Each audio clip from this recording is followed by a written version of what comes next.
വലിയ ഞെട്ടിക്കുന്ന വാർത്തകളാണ് മലയോരത്തു നിന്ന് വീണ്ടും വരുന്നത്. കാരണം 3 ദിവസം കൊണ്ട് 4 പേരെയാണ് ചവിട്ടിക്കൊന്നത്. ഒരാഴ്ചക്കുള്ളിൽ 5 പേരെയാണ് ആന ചവിട്ടിക്കൊണ്ടിരിക്കുന്നത്. ഇന്നലെയും മിനിഞ്ഞാന്നും ഇന്നും ഈ വാർത്തകളാണ് വരുന്നത്. അടിയന്തരമായ നടപടികൾ സ്വീകരിക്കണമെന്ന് നമ്മൾ സർക്കാരിനോട് ആവശ്യപ്പെട്ടിട്ടുണ്ട്. സർക്കാരിന്റെ ഭാഗത്തു നിന്ന് ഒരു സ്റ്റെപ്പ് എടുക്കുന്നില്ല. ഞാൻ നേരത്തെ പറഞ്ഞതുപോലെ ആളുകളെ മുഴുവൻ, മലയോരത്തുള്ള ആളുകളെ, വനാതിർത്തികളിലുള്ള ആളുകളെ, വന്യമൃഗശല്യം നേരിടുന്ന ആളുകളെ വിധിക്ക് വിട്ടുകൊടുത്തുകൊണ്ടുള്ള നടപടിയാണ് ഗവൺമെന്റ് ഇപ്പോഴും എടുക്കുന്നത്. സത്യത്തിൽ ഒരു വളരെ അടിയന്തരമായി റെസ്പോൺസ് ടീമിനെയെല്ലാം വെച്ചുകൊണ്ട് ഏറ്റവും കൂടുതൽ പ്രശ്നങ്ങളുള്ള സ്ഥലങ്ങളിൽ പോകണം. മാത്രമല്ല, കാട്ടിൽ ചൂട് കൂടുന്നതുകൊണ്ട് വെള്ളമില്ലാത്തതുകൊണ്ടാണ് ആന ഇറങ്ങുന്നതെന്ന് പറയും. അപ്പോൾ വെള്ളം കൊടുക്കാൻ, വെള്ളവും ഭക്ഷണവും കാടിനകത്ത് കൊടുക്കാൻ വേണ്ടിയിട്ടുള്ള അടിയന്തരമായ സംവിധാനങ്ങൾ വേണം. എവിടെയാണ് കൂടുതലായി ആന ഇറങ്ങുന്ന സ്ഥലം എന്ന് ഫോറസ്റ്റിന് അറിയാം. കേരളത്തിൽ ആന കൂടുതലായി ഇറങ്ങുന്ന സ്ഥലങ്ങളിൽ ഉൾക്കാട്ടിൽ ആനയ്ക്ക് ഭക്ഷണവും വെള്ളവും അറേഞ്ച് ചെയ്യാൻ സാധാരണ അങ്ങനെയാണ് എല്ലാ സംസ്ഥാനങ്ങളും ചെയ്യുന്നത്. കേരളവും നേരത്തെ ചെയ്തിരുന്നു. അപ്പൊ അതൊന്നും കൃത്യമായി ഓഡിറ്റിംഗ് ഇല്ലാതെ നടന്നു പോകുന്ന കാര്യങ്ങളാണ്. അടിയന്തരമായി ഇപ്പൊ ചെയ്യേണ്ടത് ആനകൾ വരാതിരിക്കാൻ ഏറ്റവും കൂടുതൽ ഭീഷണിയുള്ള ശല്യങ്ങളിൽ ഇമ്മീഡിയറ്റ് റെസ്പോൺസ് ടീമിനെ നിയോഗിക്കുകയും ആളുകൾക്ക് സംരക്ഷണം ഏർപ്പെടുത്തുകയും അതുപോലെ തന്നെ ആനകൾ ഇറങ്ങാതിരിക്കാൻ വേണ്ടി കാടിനകത്ത് ഭക്ഷണവും വെള്ളവും അറേഞ്ച് ചെയ്ത് കൊടുക്കാൻ വേണ്ടിയിട്ടുള്ള സംവിധാനം ചെയ്യണം. ഒന്നും ചെയ്യുന്നില്ല എന്നുള്ളതാണ് ഏറ്റവും സങ്കടകരമായ കാര്യം. ഇന്നലെ മന്ത്രി നിയമസഭയിൽ ഒരു വിവാദ പരാമർശം നടത്തി. ഈ ആളുകൾ എന്തിനാണ് അങ്ങോട്ട് കയറി ചെല്ലുന്നതെന്ന് ചോദിച്ചു. ഇന്നും അദ്ദേഹം അത് ന്യായീകരിച്ചിരിക്കുകയാണ്. എവിടെയാണ് ഈ സംഭവങ്ങൾ നടന്നതെന്ന് പരിശോധിക്കണം. നടന്നത് മനുഷ്യർ മരണപ്പെട്ടാൽ ഞങ്ങൾ വേണ്ടത് ചെയ്യും. പക്ഷേ കാട്ടിനുള്ളിലാണ് പല സംഭവങ്ങളും. അത് തെറ്റായ പരാമർശമാണ്. 1-2 കേസുകൾ കാട്ടിൽ നടന്നിട്ട് ഇന്നലെ മിനിഞ്ഞാന്ന് നടന്ന പ്ലാന്റേഷനിലാണ് നടന്നത്. അത് വനാതിർത്തിയല്ല, വനാതിർത്തിക്ക് പുറത്താണ്, പ്ലാന്റേഷനകത്ത് നടന്നത്.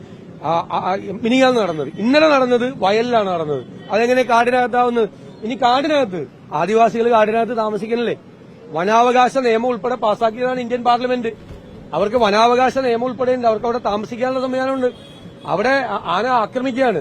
അതായത് ആൾ താമസമുള്ള, ജനവാസമുള്ള പ്രദേശങ്ങളിലേക്ക് ആന ഇറങ്ങിച്ചെല്ലുവാണ്. നേരത്തെ ആന ഇല്ലാതിരുന്ന സ്ഥലങ്ങളിലേക്ക് ആന വരികയാണ്. അല്ലാതെ അതിക്രമിച്ച് കാടിനകത്തേക്ക് കയറി ആരെയും അല്ല ആന ചവിട്ടിക്കൊന്നിരിക്കുന്നത്. കാടിനകത്ത് 1-2 സംഭവങ്ങൾ ഉണ്ടായിട്ടുണ്ട്. അതവിടെ താമസിക്കുന്നവരെയാണ്.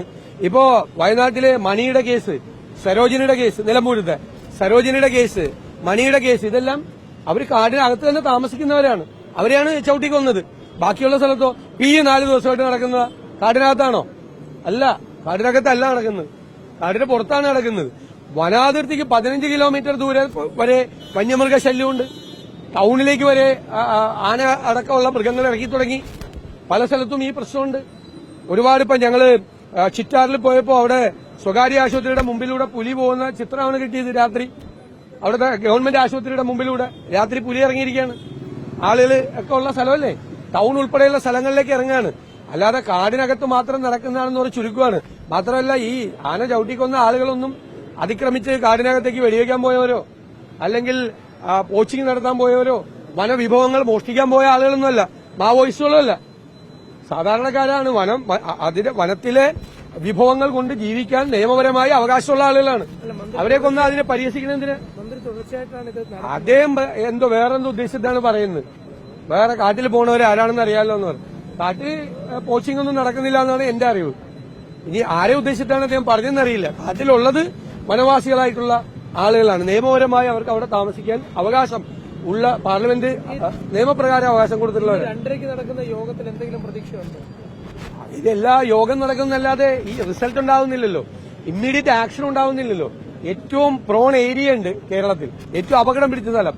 ആ അപകടം പിടിച്ച സ്ഥലത്തെങ്കിലും ഒരു റാപ്പിഡ് ആക്ഷൻ ഫോഴ്സിനെ അവിടെ വെക്കണ്ടേ? അല്ലെങ്കിൽ ഈ ഭക്ഷണ സൗകര്യങ്ങൾ ഒരുക്കി കൊടുക്കണ്ടേ? വെള്ളം ഒരുക്കി കൊടുക്കണ്ടേ? അപ്പൊ ഇനി ചൂട് കൂടുമല്ലോ. ചൂട് കൂടുമ്പോൾ കൂടുതൽ ആനകൾ ഇറങ്ങും. അപ്പൊ കൂടുതൽ ആളുകൾ മരിക്കുമെന്നാണ് അതിന്റെ അർത്ഥം. ഒരാഴ്ചയാണ് ഈ 5 പേര് മരിച്ചിരിക്കുന്നത്. 5 പേരെ വിവിധ സ്ഥലങ്ങളിൽ ചവിട്ടിക്കൊന്നിരിക്കുന്നത്. ഓരോ ദിവസവും 1-2 പേരാണ് മരിക്കുന്നത്. അതൊക്കെ ഞങ്ങൾ നേരത്തെ ആവശ്യപ്പെട്ടാണ്. ഒന്നും ചെയ്യുന്നില്ല.